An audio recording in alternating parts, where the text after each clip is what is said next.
Yes, we know we have the college football playoff semifinals later this week, but tomorrow night, we've got some more playoff football, and it's a big one.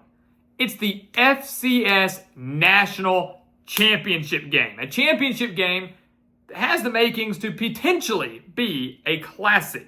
North Dakota State, the dynasty of the FCS, the standard in the FCS, searching for their 10th national title since 2010, taking on Montana State, undefeated this year, looking for their first national title since 1984. This is going to be a great matchup on Monday night. You do not want to miss it, and we're here to break down this game today and share our official prediction. So welcome back to the Gridiron Expert, guys. So glad you could join us today to break down, again, another FCS national title game. As always, please continue to like, comment, subscribe, share our videos, and check out everything down in the description below. That includes our website, thegridironexpert.com, home to our expert picks, home to our holiday special where we're hitting over 60% of our bowl game spread picks this year, over 61% in the NFL bets this year, and plenty of more content over on our website for you to take advantage of and become a member of our GE Nation. So if you want to take advantage of those picks for one of the lowest prices and nonstop football content year-round, this is the place for you. Go check it out. The link down in the description, and make sure to subscribe to the channel. So let's jump into this game. A little bit of backstory. We mentioned, North Dakota State, they're 13-2. They are the standard, typically have been, in the FCS. Other teams have caught up to them in years past. Montana State, South Dakota State. A couple of years ago, Sam Houston winning the national title in that COVID spring season. But when you think of FCS football, when you think of the power that the dynasty of a team, it is North Dakota State. They are essentially the Alabama at this level. Montana State comes into this game at 15-0. They've been so close to getting over that hump over these last few years. Haven't been able to do it. Fun fact, North Dakota State has actually eliminated the Bobcats from the FCS playoffs in 4 of the last 5 appearances for Montana State. So in 4 of their last 5 playoff appearances, the Bobcats have lost to the Bison. So that is an interesting storyline here. Can they get over the hump and not just win the national title, but can they do it over the team that they have failed to beat so many times? This, again, has the makings to be an instant classic. Both these teams playing very similar styles of football. And we'll start with North Dakota State on offense, where, per usual, they are explosive, they are efficient, and they are balanced. That is what you would expect from the Bison football team. They are a team that wants to play some smash-mouth football. They are tough in the trenches, and they've got a dang good quarterback as well. And when have they not, right? Carson Wentz, Easton Stick, Trey Lance. Now it is Cam Miller, who has thrown for over 3,000 yards, 31 touchdowns, just 4 interceptions, has also rushed for over 500 yards and 10 touchdowns on the year. They're averaging over 226 passing yards per game, over 192 rushing yards per game. Miller, obviously a rushing threat, but so is Shamar Brown, who's rushed for over 1,100 yards and 14 touchdowns, leading the team in rushing, but is one of 5 players that has rushed for at least 100 yards this season. So North Dakota State has a lot of talent and a lot of depth at the running back position, a lot of mobility in their quarterback in Cam Miller, and they have one of the best wide receivers in the FCS in Bryce Lance, who has nearly 1,000 reception yards this year and 16 reception touchdowns, had 125 yards and 3 reception touchdowns in their big win over South Dakota State in the semifinals, winning that game by just a touchdown. You take a look at what North Dakota State has done over the course of their year. They've played, obviously, 15 games. They've won 10 games by 17 points or more. Some of their closest games, 4 points over South Dakota State in the regular season, 3 points over Eastern Tennessee State, and then 7 points by South Dakota State in the semifinals. And their 2 losses, one of them, by the way, coming to Colorado in the season opener, they really played very well. It was 2 issues that kind of plagued them. Against Colorado, it was the fact they couldn't convert in the red zone, 2 field goals in the red zone. If they convert those into touchdowns, they beat the Buffaloes. They only lost 31-26. And then against South Dakota, they lost to South Dakota 29-28. The problem with that was they got off to a slow start. They got down 14-0, had to battle back, and only mustered 174 passing yards in that game. So they have no glaring issues. I think it was just 2 bad games. And again, they were projected to lose to Colorado. They did lose, but they put up one heck of a fight against the Buffaloes team that at one point in the year was a couple games away from playing for a Big 12 championship. Montana State, on the other hand, they are explosive, but not in the way you'd think, right? 484.1 yards per game. And that's a ridiculous number, but almost 300 of those yards are coming on the ground. This team knows how to run the football. They've got not one, but two 1,000-yard rushers, and Scott Trey Humphrey, who's rushed for over 1,300 yards and 15 touchdowns, and Adam Jones, who's rushed for over 1,100 yards and 14 touchdowns. And then you've got your star quarterback, Tommy Mellott, who's thrown for over 2,500 yards, 29 touchdowns, just 2 interceptions. So both Miller and Mellott taking great care of the football. And he's also rushed for 915 yards and 14 touchdowns. So do that math there, right? 14 touchdowns for their quarterback, 14 touchdowns for Jones. That's 28. That is 43 rushing touchdowns between those players combined. And what is that, over 3,000 rushing yards combined between those three players alone? It's an absolutely ridiculous number, and just shows how dangerous the Bobcats can be, because it's not just one running back. It's not just one player. 2 1,000-yard rushers, a mobile quarterback that is dangerous, just as dangerous on the ground as he is through the air. And I think that's kind of the big key for Montana State coming into this game, is making sure their quarterback, Tommy Mellott, remains an active threat, making sure that he can maintain that dual threat capability. It's going to give this North Dakota State defense some fits.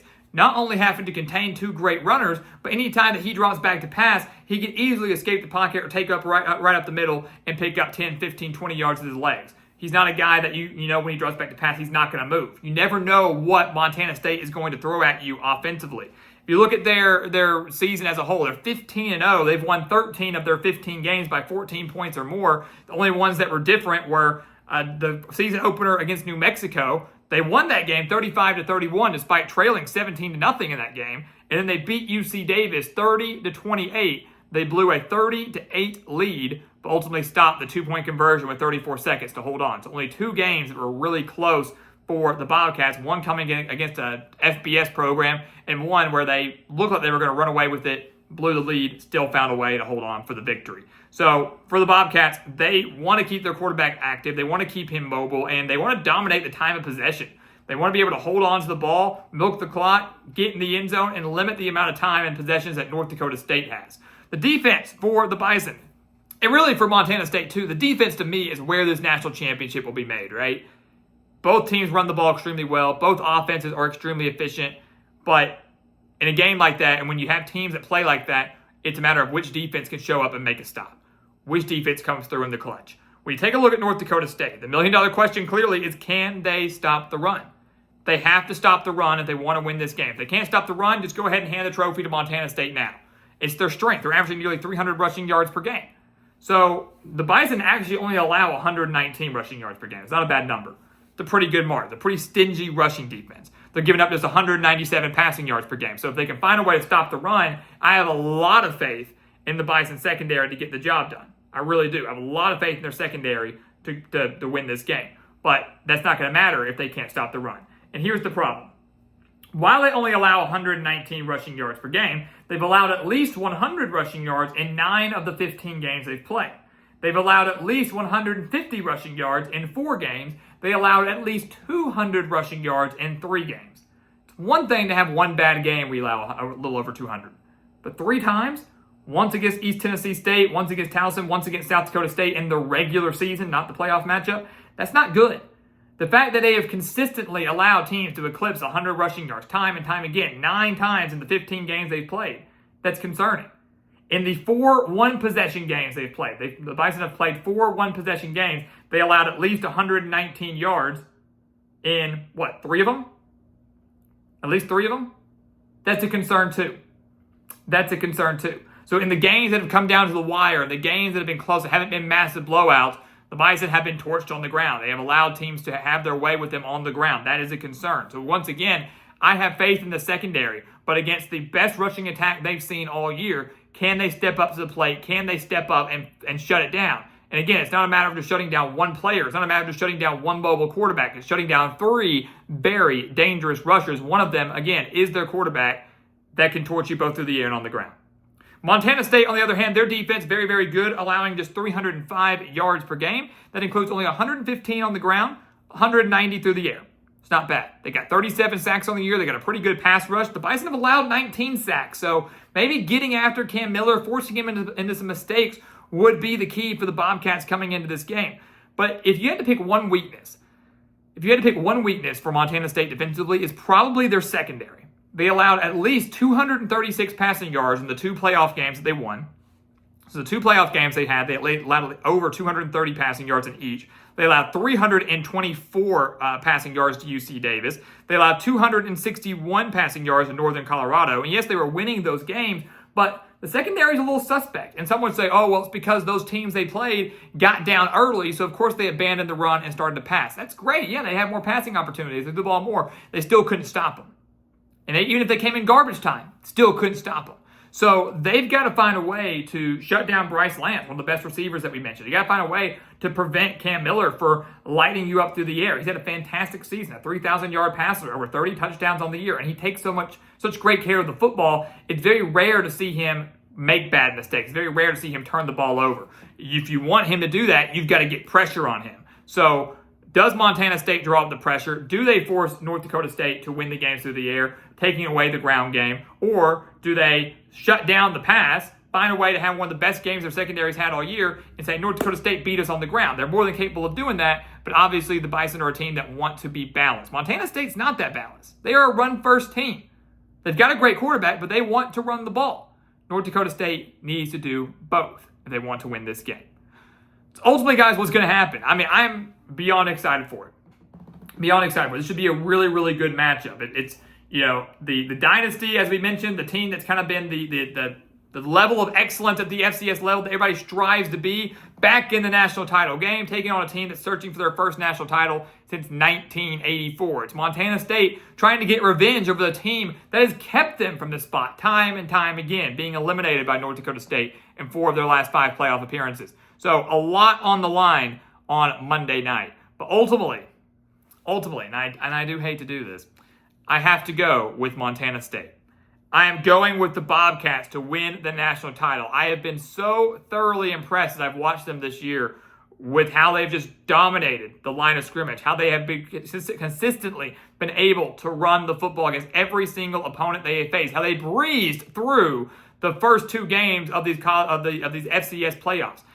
There has not been a team that's really given them much of a fight. There's not been a team that's been able to slow them down. New Mexico, sure. UC Davis, sure. But they have dominated. And you could argue that North Dakota State has had a tougher schedule. They've had to play South Dakota State. They had to play South Dakota. They had to play North Dakota. They've had to play maybe some tougher teams than that Montana State has had to play. But regardless, I love what I've seen from the Bobcats this year. North Dakota State's rushing defense, despite having a good overall stat, has been suspect at times this year. Now facing the best rushing attack they've seen all year, I don't have faith in them being able to stop it, at least being able to stop it for a full 60 minutes. If they dominate the time of possession, like I believe Montana State will do, Cam Miller's going to have to take advantage of and make use of every possession that he has. No wasted possessions. And going up against this stingy of a defense, I don't believe they're going to be able to get it done. It will be close. I think it can be a 1-possession game, but give me the Bobcats to win the national championship, their first since 1984, denying the Bison of their 10th national championship. So guys, as always, thank you so much for watching us here at the Gridiron Expert on YouTube. We're so excited for this game. Can't wait to watch it. Can't wait to break it down later on with you. But until then, please continue to like, comment, subscribe, share our videos. Check out everything down in the description below. That includes our website, thegridironexpert.com, home of those expert picks, home to our holiday special, and tons more exclusive content for you year-round. The link for it down in the description below. And once again, as always, thank you so much for watching. And we'll see you next time right here on the Gridiron Expert. Yeah.